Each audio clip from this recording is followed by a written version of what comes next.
Hi friends, இன்றைக்கி புதினா rice என் ஸ்டைலில் எப்படி பண்ணுறது பார்க்கலாம் வாங்க. ஒரு குக்கர் காய வச்சுட்டேன். எண்ணெய் நெய் தேவையான அளவுக்கு, நெய் ஆப்ஷனல் தான். எண்ணெய் நெய் காய வச்சுட்டு ஹோல் கரம் மசாலா ஐட்டம், பட்டை லவங்கம் பிரிஞ்சி இலை சோம்பு சீரகம் அன்னாச்சிப்பூ ஏலக்காய் இதெல்லாம் போட்டு வதக்கிடுங்க. அதுக்கப்புறமா வெங்காயம் நீட்டாக கட் பண்ணி வச்சது தேவையான அளவுக்கு போட்டு வதக்கிடுங்க. இந்த மாதிரி ஸ்டேஜில் தக்காளி சேர்த்துக்கலாம். ரொம்பவும் ப்ரௌன் ஆகணும்னு ஒன்றும் அவசியம் இல்லை. இந்த மாதிரி வதங்கியிருந்தாலே போதும். அப்புறமா தக்காளி போட்டுட்டு நீட்டாக நீங்கள் எவ்வளோ ரைஸ் எவ்வளோ குவான்டிட்டி எடுக்கிறீங்களோ அதுக்கு ஏற்ற மாதிரி தக்காளி வெங்காயம் எடுத்துக்கோங்க. ஓகே, நான் 2 வெங்காயம் 2 தக்காளி கொஞ்சம் சின்னதாக மீடியமாக தான் எடுத்திருக்கேன். அதுக்கு ஏற்ற மாதிரி ஓகேங்களா. தக்காளி போட்டு வதக்கிட்டு தக்காளி வதங்கிறதுக்கு கொஞ்சமாக சால்ட் ஆட் பண்ணிக்கோங்க. சால்ட்டு இல்லைன்னா கல் உப்பு எது வேணாலும் உங்கள் ஆப்ஷனல் தான். ஓகேங்களா. இதுக்கு ஒரு மசாலா ரெடி பண்ணோம். இதில் புதினா கொத்தமல்லி இஞ்சி பூண்டு பச்சை மிளகா சின்ன பீஸ் ஆஃப் தேங்காய் ஆப்ஷனல் தாங்க. உங்களுக்கு விருப்பப்பட்டால் போடுங்க, இல்லைன்னா வேணாம். அது சின்ன பீஸ் தான், இல்லை நான் நிறைய போடல. ஓகேங்களா. இதெல்லாம் போட்டு நல்லா அரைச்சிட்டு இந்த தக்காளி வதங்கின உடனே இதில் போட்டு சேர்த்து நல்லா வதக்கிடுங்க. நல்லா வதக்கிட்டு கொஞ்சமாக புதினா கொத்தமல்லி கொஞ்சமாக பச்சையாக கொஞ்சம் போட்டுட்டு நல்லா வதக்குங்க. தேவையான அளவுக்கு வதக்கிட்ட பிறகு வெஜிடபிள்ஸுங்க, உங்களுக்கு எந்த வெஜிடபிள்ஸ் இருக்கோ நீங்கள் ஆட் பண்ணிக்கலாங்க.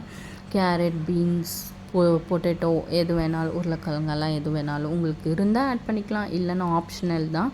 வெஜிடபிள்ஸ் இல்லைனாலும் நீங்கள் அப்படியே கூட புதினா ரைஸ் மாதிரியே எடுத்துக்கலாம். வெஜிடபிள்ஸ் போட்டால் கொஞ்சம் நல்லாயிருக்கும். பசங்களுக்கும் நடுவில் க்ரன்ச்சியாக சாப்பிட முடியல. இல்லை தேவையான அளவுக்கு உப்பு போட்டுக்கோங்க. நல்லா வதங்கட்டும். நல்லா வதங்கின பிறகு இதுக்கு தேவையான அளவுக்கு மிளகாத்தூள், வெறும் மிளகாத்தூள் உங்களுக்கு எந்த மிளகாத்தூள் வேணாலும் உங்கள் ஆப்ஷனல் ஆட் பண்ணிக்கலாம். வெறும் மிளகாத்தூள், அதுக்கப்புறமா கொஞ்சமாக கரம் மசாலாங்க, எவ்வளோ தேவையோ அதை ஏற்ற மாதிரி ஆட் பண்ணிக்கோங்க. எல்லாம் போட்டு நல்லா வதக்கிடுங்க. நல்லா இந்த மாதிரி கொஞ்சம் நல்லா அந்த பச்சை வாசனை, அந்த மிளகாத்தூள் பச்சை வாசனை போகிற மாதிரி வதக்கிடுங்க. அதுக்கப்புறமா தேவையான அளவுக்கு தயிர், கொஞ்சமாக தயிர், நல்லா டேஸ்ட்டாக இருக்கும் ரைஸ் தயிர் எல்லாம் போடுறப்போ. அதனால் தயிர் போட்டு நல்லா வதக்கிடுங்க.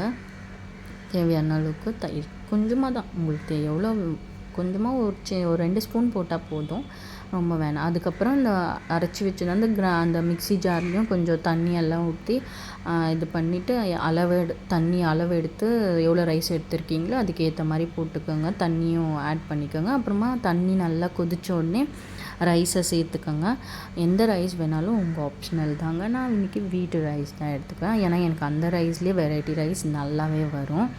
அதனால் அதை எடுத்து நான் யூஸ் பண்ணிப்பேன். ஊற வச்சுடுவோம், முன்னாடியே ஊற வச்சுட்டா இன்னும் கொஞ்சம் நல்லாயிருக்கும். எப்பவுமே சாப்பாடு வெடிக்கிறதுக்கு கூட ஊற வச்சுட்டு செஞ்சாலே நல்லா தான் இருக்கும். அதனால் இது மீடியம் ஃப்ளேமில் 3 விசில் அண்ட் அப்புறம் 15-20 மினிட்ஸ் ரெஸ்ட்டில் விட்டுட்டு அதுக்கப்புறம் தான் ஓப்பன் பண்ணோம். இப்போ பாருங்கள், இந்த ரைஸ் செம்மையாக ரெடி ஆகிடுச்சு. உதிரியாக மசாலாலாம் பிளெண்ட் ஆகி சூப்பராக ரெடி ஆகிடுச்சு. இது லன்ச்சு, பிரேக்ஃபாஸ்ட்டு, டின்னர் எதுக்கு வேணாலும் நீங்கள் எடுத்துக்கலாங்க. நல்லாயிருக்கும், டேஸ்ட்டாக இருக்கும் சாப்பிட்றதுக்கும். இது கூட வெறும் தயிர் பச்சடி இருந்தால் போதும். சூப்பர் வெஜ் பிரியாணி மாதிரி இருக்கும். நல்லாவே டேஸ்ட்டாக இருக்குங்க. பிரியாணி விட நல்லாயிருக்கும் எனக்கு தெரிஞ்சு. இது கூட இன்றைக்கி நான் தயிர் பச்சடி தான் எடுத்திருக்கேன். கண்டிப்பாக ட்ரை பண்ணி பாருங்கள். ஓகேங்களா. ஒன்ஸ் நீங்கள் ட்ரை பண்ணிங்கன்னா வீக்லி ஒன்ஸ் இல்லை 2 வீக்ஸ் ஒன்ஸ் நீங்கள் கண்டிப்பாக லன்ச் பாக்ஸ்லலாம் கொடுத்து அனுப்புங்க. பசங்க விரும்பி சாப்பிடுவாங்க. ஓகேங்களா. இப்போ நான் பிளேட்டிங் பண்ணுறேன். நான் இன்றைக்கி மத்தியானம் சாப்பிட போகிறேன். ஓகேங்களா. அதனால் மத்தியானத்துக்கு பிளேட்டிங் பண்ணி தயிர் பச்சடி வச்சுட்டு நான் தான் இன்றைக்கி சாப்பிட போகிறேன்.